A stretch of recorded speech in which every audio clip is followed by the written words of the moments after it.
A single dad is called to his son's school. He expects trouble. He expects bad news. He expects to hear that his boy has finally crumbled under the weight of losing his mother 18 months ago. But when he arrives, when he stands in that fluorescent-lit hallway with his heart pounding against his ribs, the teacher's first words leave him completely frozen. "Mr. Williams, your son has been giving away his lunch every single day for the past 3 months." What this exhausted, grief-stricken father discovers next will shatter everything he thought he knew about his child, about himself, and about the wife he lost on an ordinary Tuesday afternoon. This is a story about the quiet kind of love, the kind that doesn't ask for attention, the kind that a dying mother plants in her son's heart, and the kind that blooms when no one is watching. Stay with me until the end, because what happens in that school cafeteria, it's going to stay with you for a very long time. The smell of motor oil and brake fluid clung to Jerome Williams like a second skin. He stood in the service bay of Hendricks Automotive, a mid-sized repair shop on the east side of Columbus, Ohio, wiping his hands on a rag that had seen better days. His knuckles were cracked. His back ached from hunching over engines for 9 hours straight, and somewhere behind his exhaustion, a headache was beginning to pulse. It was 3:47 p.m. on a Thursday afternoon in late November, the kind of gray, overcast day that made the whole world feel heavy. Jerome had just finished replacing a transmission on an '09 Honda Accord when his phone buzzed in his back pocket. He almost ignored it. Almost. But something made him pull it out. Some instinct, some whisper in his gut that said, "Answer this one." The screen lit up with 2 words that made his stomach drop. Riverside Elementary. Jerome's thumb hovered over the green button. For a split second, he didn't want to answer, because in his experience, phone calls from schools never brought good news. But he was a father, and fathers answer. "Hello? Mr. Williams," a woman's voice, calm but serious. "I'm Miss Henrietta Ford. I'm Miles's 4th-grade teacher." Jerome's grip tightened on the phone. "Is he hurt? Is he okay?" A pause. "He's fine physically," Miss Ford said carefully, "but I need you to come to the school as soon as possible. It's important." "What did he do?" Another pause, longer this time. "Mr. Williams, I think it's best if we discuss this in person." The line went dead. Jerome stood frozen in the middle of the service bay, the phone still pressed to his ear. Around him, the sounds of the shop continued, the whir of pneumatic tools, the clang of metal, the muffled radio playing classic rock. But Jerome heard none of it.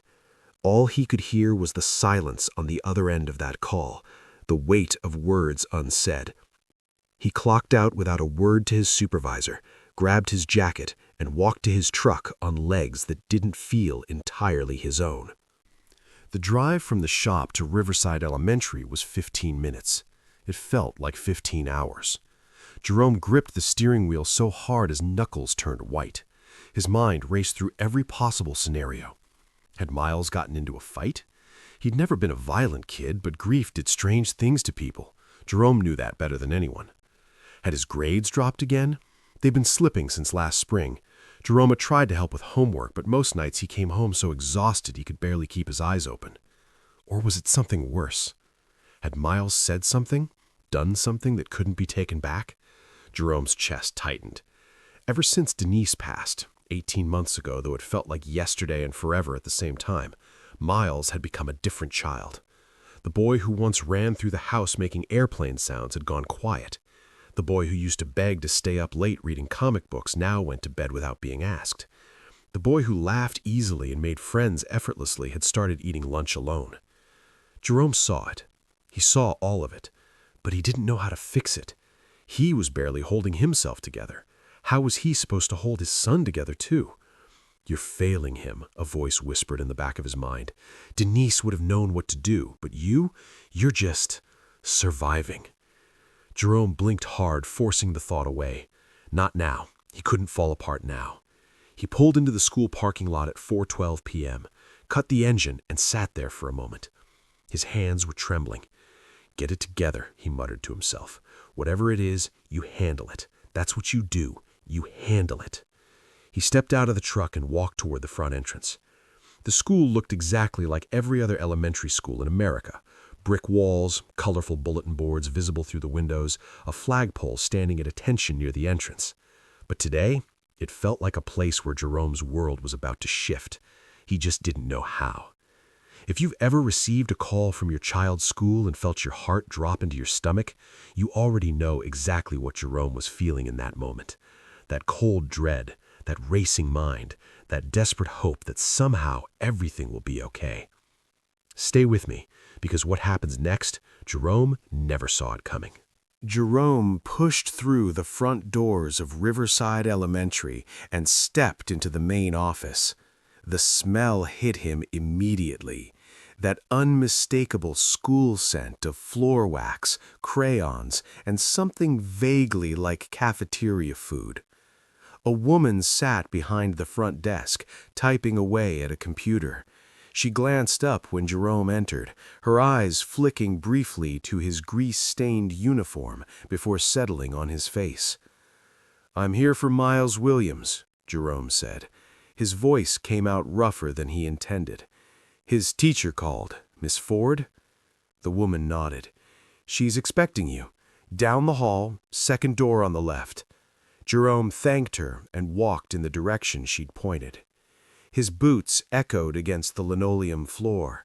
The walls were lined with student artwork, construction paper turkeys for Thanksgiving, handprint trees in autumn colors, crayon drawings of families holding hands. Families. Jerome's jaw tightened. He reached the second door on the left and stopped. Through the small window, he could see a woman sitting at a desk. Mid-50s, maybe. Wire-rimmed glasses, silver streaks running through her dark hair, which was pulled back in a neat bun. She looked up, saw him, and rose from her chair. A moment later, the door opened. "Mr. Williams?" Jerome nodded. Miss Henrietta Ford extended her hand. Her grip was warm and firm. "Thank you for coming so quickly. Please, come in." Jerome followed her into the classroom. It was empty now. The students had gone home for the day. Small desks sat in neat rows. A world map hung on one wall. A reading corner with beanbag chairs occupied the far corner. Miss Ford gestured to a chair beside her desk. "Please, sit." But Jerome couldn't sit. He was too wired, too anxious. "Just tell me what he did," Jerome said, his voice tight. "Whatever it is, I'll handle it. I'll talk to him. Mr. Williams." Miss Ford's voice was gentle but firm. It stopped Jerome mid-sentence. She studied his face for a long moment, and something in her expression shifted, something that looked almost like compassion. Then she spoke the words that changed everything. "Mr. Williams, your son has been giving away his lunch every single day for the past 3 months." Jerome blinked. He heard the words. He understood them individually, but together they made no sense. "I'm sorry, what?" Miss Ford clasped her hands in front of her. "There's a student in my class named Aaliyah Preston. She transferred here in early September from a shelter on the east side of the city. Her mother is working 3 jobs, trying to get them into stable housing." Jerome stood frozen, trying to process. "Aaliyah qualified for the free lunch program," Miss Ford continued, "but there were delays with the paperwork. For weeks, she was coming to school with nothing to eat. No breakfast, no lunch, nothing." She paused, letting the weight of that settle. "Your son noticed." Jerome's throat tightened. "Miles noticed?" Miss Ford nodded slowly. "He didn't tell anyone. He didn't make a scene or ask a teacher for help. He simply started sharing his lunch with her every single day without saying a word to anyone. The room seemed to tilt slightly. Jerome reached out and gripped the back of the chair Ms. Ford had offered him earlier. He needed something solid, something to anchor him. "I don't understand," he said quietly. "Why didn't he tell me?" Ms. Ford smiled, a sad, knowing smile. "When I finally caught on to what was happening, I asked Miles that same question. I asked him why he never said anything to me or to the cafeteria staff." "What did he say?" Ms. Ford's eyes glistened behind her glasses. "He said, when someone is hurting, you don't announce it to the world. You just help them keep their dignity." The words hit Jerome like a physical blow, because those weren't just any words. Those were Denise's words, exactly, precisely, word for word. He remembered the first time he'd heard her say them. They were newlyweds, barely scraping by, and Denise had just paid for a stranger's groceries at the supermarket. Jerome had asked her why she'd done it so quietly, without even letting the woman thank her properly. And Denise had smiled that soft smile of hers and said, "When someone is hurting, you don't announce it to the world. You just help them keep their dignity." Now, standing in his son's fourth-grade classroom, Jerome felt his knees go weak. His boy, his quiet, grieving, struggling boy, had been carrying his mother's heart inside him this whole time. Miss Ford stood and gestured toward the door. "Come with me," she said softly. "There's something I want you to see." Jerome followed her out of the classroom and down the hallway. His legs felt unsteady. His mind was still reeling from what he'd just heard. As they walked, Miss Ford continued talking. Aaliyah's situation was difficult from the start. When she first arrived at our school, she was withdrawn, scared. She'd been through a lot: the shelter, the instability, the uncertainty of not knowing where she'd be sleeping from one week to the next. Jerome nodded, though he wasn't sure Miss Ford could see him. "Some of the other students, they weren't kind," Miss Ford said, her voice hardening slightly. "Children can be cruel. They teased her about her clothes, about where she lived. They made her feel like she didn't belong." They turned a corner, and Jerome saw the cafeteria up ahead. Miss Ford said, "Aaliyah was ready to give up," she said quietly. "She told her mother she didn't want to come to school anymore. She said she'd rather stay home, even if home was a single room in a shelter, than face another day of feeling invisible." They stopped in front of the cafeteria's large windows. Miss Ford pointed inside. "And then your son happened." Jerome looked through the glass, and what he saw made his breath catch in his chest. There, at a corner table, sat Miles. Across from him was a young black girl with braided hair adorned with colorful beads, purple and gold and green, catching the fluorescent light. She was eating a sandwich, Miles's sandwich, Jerome realized. And Miles was watching her, not eating, not looking at his phone or fidgeting impatiently, just watching, with a small, quiet smile on his face, a smile Jerome hadn't seen in over a year. "He sits with her every day," Miss Ford said softly, standing beside Jerome. "Rain or shine, good days and bad, he never misses." Jerome couldn't speak. His throat had closed up completely. He watched his son through the glass, and suddenly he was transported back in time. 18 months earlier. A Tuesday afternoon. Ordinary in every way. Denise was standing at the kitchen counter, folding laundry. A basket of warm clothes sat beside her, and she was humming something, an old song Jerome couldn't quite place.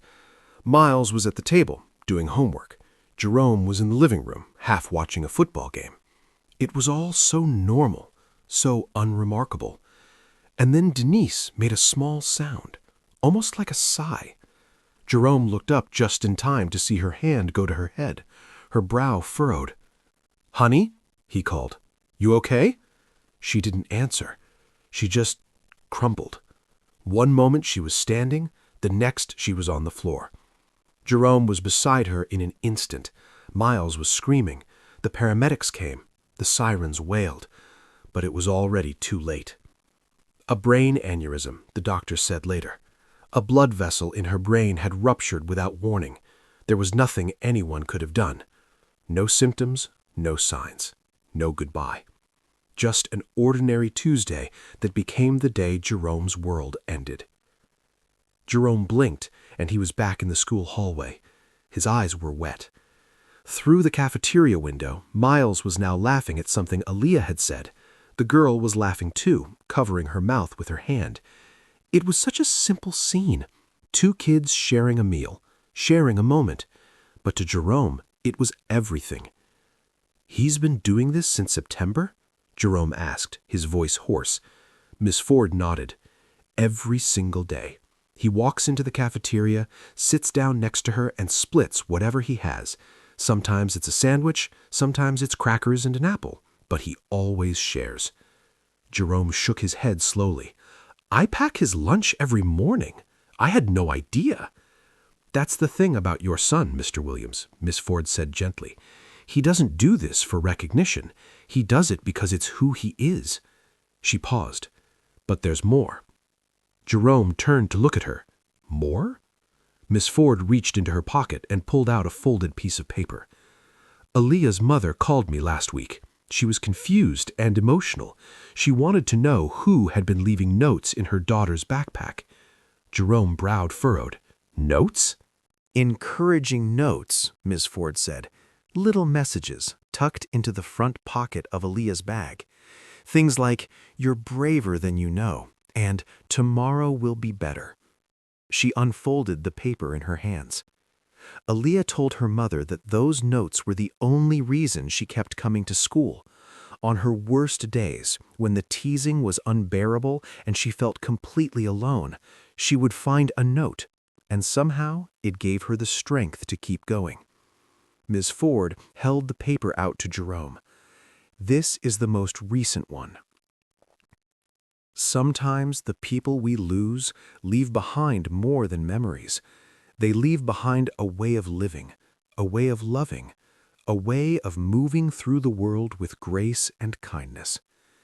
If someone in your life taught you how to love like that, a parent, a grandparent, a friend, drop their name in the comments below. Let's honor them together, because the people who shape our hearts, they deserve to be remembered." Jerome took the paper from Ms. Ford's hands. It was small, torn from a spiral notebook, the edges slightly ragged, the kind of paper you'd find in any 4th grader's desk. But what was written on it? Jerome's hands began to tremble as he read the words.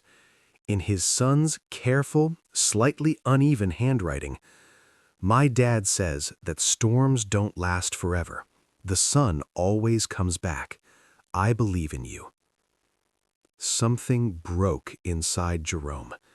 He stood there in that elementary school hallway, a grown man in a mechanic's uniform with grease under his fingernails and exhaustion carved into his face, and he cried.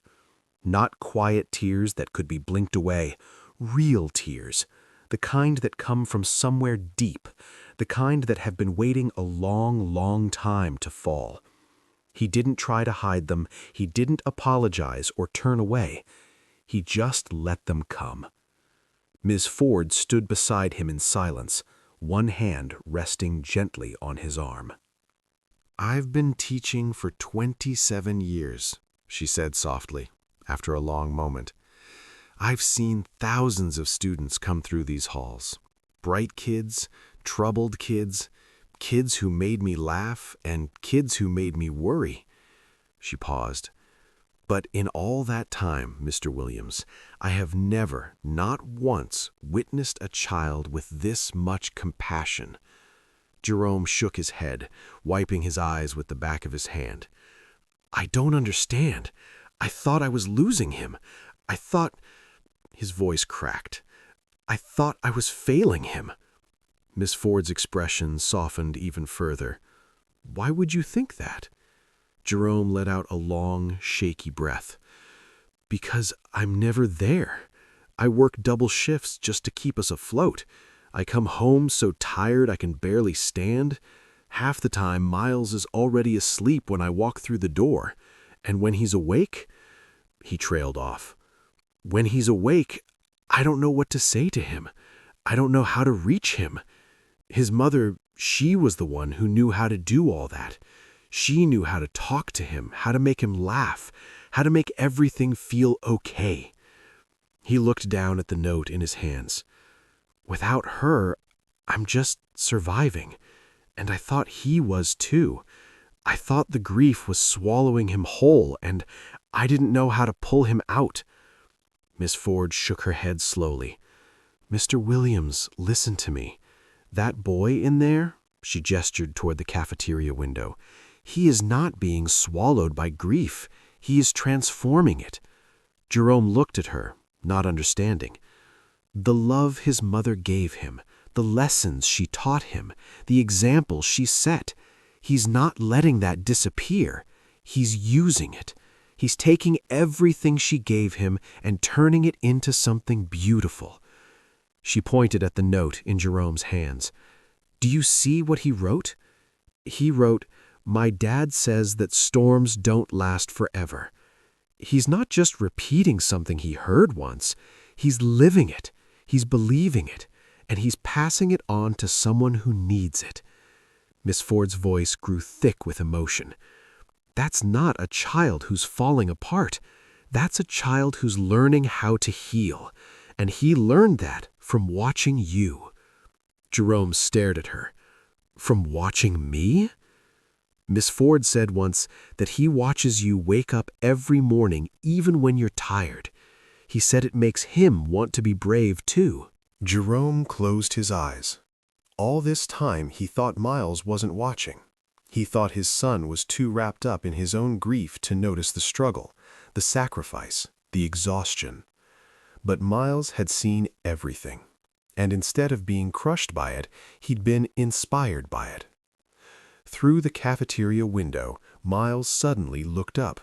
His eyes scanned the hallway and landed on his father. For a split second, Jerome saw fear flicker across his son's face, that familiar look of worry, the silent question every child asks when they see their parent in an unexpected place. Did I do something wrong? Jerome's heart ached. He smiled, a real, full smile, and raised his hand in a thumbs up. Miles' entire face transformed. The fear melted away, replaced by joy, by light that Jerome hadn't seen in far too long. Miles raised his thumb in return, and in that moment, something shifted between them. Something healed. That evening, Jerome did something he hadn't done in 18 months. He took his son for ice cream. Not because it was a special occasion, not because Miles had earned it or asked for it, simply because they needed it. They drove to a small shop called Grater's on High Street, the same place Denise used to take Miles after doctor's appointments or dentist visits. Jerome hadn't been able to set foot in there since she passed. Too many memories, too much pain. But today felt different. Today felt like the beginning of something new. They ordered their usual butter pecan for Jerome, mint chocolate chip for Miles, and walked to a nearby park. The Ohio sunset was painting the sky in shades of orange and gold, and a cool November breeze rustled the last stubborn leaves clinging to the trees. They sat on a wooden bench overlooking a small pond. For a while, neither of them spoke. They just ate their ice cream and watched the sky change colors. Finally, Jerome broke the silence. "Ms. Ford told me what you've been doing." Miles froze mid-bite. "Dad, Let me finish," Jerome said gently. Miles nodded, his eyes wide. Jerome took a deep breath. "She told me about Aaliyah, about the lunches, about the notes." He turned to look at his son, really look at him. When had Miles gotten so tall? When had his face started to lose its baby softness? When had those eyes, Denise's eyes, started carrying so much weight? "I'm proud of you," Jerome said quietly. "More proud than I know how to say." Miles's lower lip trembled. "You're not mad?" "Mad?" Jerome shook his head. "Son, why would I be mad?" "Because," Miles looked down at his melting ice cream, "because I didn't tell you.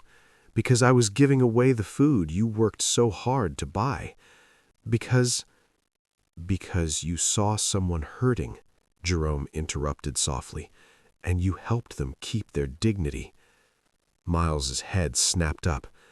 "That's what Mom used to say." "I know." Jerome's voice was thick. "And hearing that you remembered, that you've been living by those words, it's the greatest gift you could have given me." Miles was quiet for a moment. Then, in a small voice, "I think about her every day." "Me too." "I didn't want Aaliyah to feel alone. She looked so sad all the time. And I know what that feels like. After Mom—" He trailed off, but Jerome understood.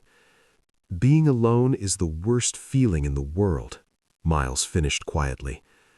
Jerome set down his ice cream and wrapped his arm around his son, pulling him close.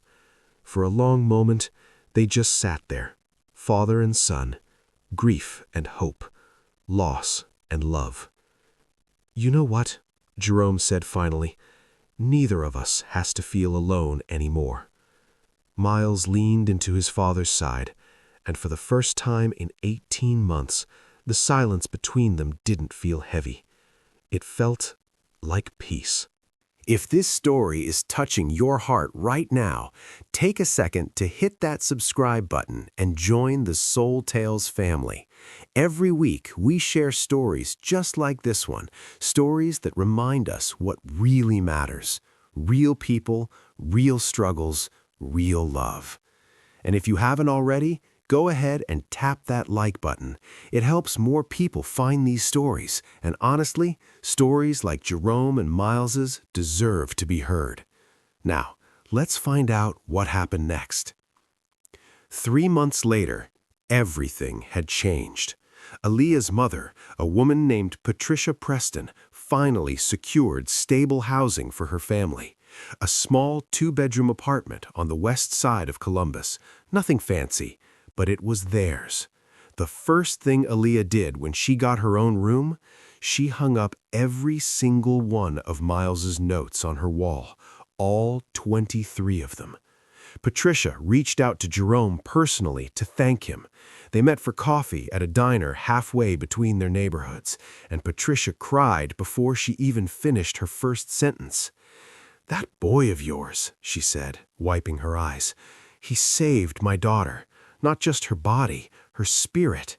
There were days when she wanted to disappear completely, but those notes, your son's kindness, it kept her going." Jerome didn't know what to say, so he just listened. "I'm a single parent too," Patricia continued. "I know what it's like to feel like you're failing every single day, like no matter how hard you work, it's never enough." She reached across the table and squeezed Jerome's hand. "But you're not failing, Mr. Williams. Whatever you're doing with that boy, keep doing it." The two families grew close after that. Patricia and Jerome would trade off driving the kids to school on busy mornings. Aaliyah started coming over for dinner on Fridays. Miles even helped her with math homework, his one subject where he consistently excelled. And the lunches? They still sat together every single day. But now, both of them had full trays. The cafeteria staff had sorted out Aaliyah's paperwork months ago, but the habit of sitting together, sharing meals, sharing life, that stuck. Some things, once they start, don't stop. May arrived, bringing with it the promise of summer and the bittersweet feeling of another school year ending. Miss Ford organized a small end-of-year ceremony for her 4th grade class. Nothing elaborate, just some certificates, some cookies, and a chance for parents to celebrate their children. Jerome took the afternoon off work to attend. He stood in the back of the classroom, watching as Miss Ford handed out awards. Best Improved Reader, Best Attendance, Math Whiz. And then Miss Ford paused. "This last award is special," she said, her voice softening. "It's not about grades or test scores. It's about character." She looked out at the sea of small faces. "This year, I witnessed something extraordinary. A student who saw someone struggling and chose to help, not for recognition, not for praise, but simply because it was the right thing to do." She held up a certificate. "Miles Williams, would you please come to the front?" Miles's face turned red. He glanced back at his father, eyes wide. Jerome nodded, smiling. Slowly, Miles walked to the front of the room. Miss Ford handed him the certificate. It read, "The Quiet Hero Award for Compassion, Kindness, and Dignity." The classroom erupted in applause. But Jerome barely heard it. He was too busy wiping his eyes. The following November, on the anniversary of that phone call that changed everything, Jerome did something he'd been putting off for too long. He took Miles to visit Denise's grave. They stood together in front of the simple headstone, the autumn wind rustling the dried flowers from their last visit. "Hey, Mom," said Miles, quietly. "I miss you." Jerome put his hand on his son's shoulder. "I've been trying to do what you taught me, to help people keep their dignity, to be kind even when it's hard." He paused. "I hope I'm making you proud." Jerome knelt down beside his son. "She's proud. I promise you, she's proud." Miles leaned into his father. And together they stood in the silence of that November afternoon, two people who had lost everything and somehow found a way to rebuild, not by forgetting, but by remembering, and by turning that memory into something that could heal others. So, what can we take from Jerome and Miles's story? Maybe it's this: the people we love never truly leave us. They live on in the lessons they teach, the values they instill, and the small, quiet moments of kindness that ripple outward long after they're gone. Denise Williams never got to see her son grow up. She never got to watch him graduate, learn to drive, or fall in love. But she gave him something more valuable than any of that. She gave him a compass, a sense of right and wrong, a belief that kindness matters, a conviction that when someone is hurting, you don't announce it to the world.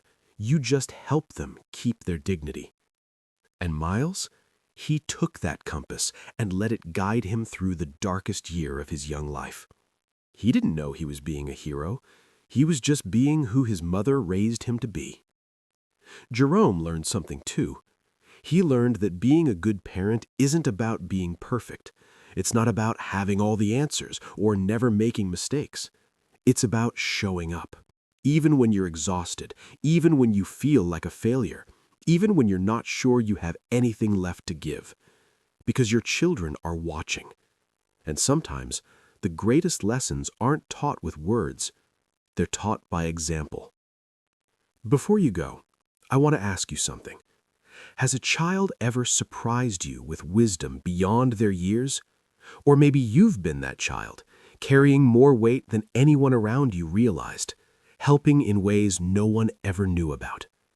Share your story in the comments below. I read every single one.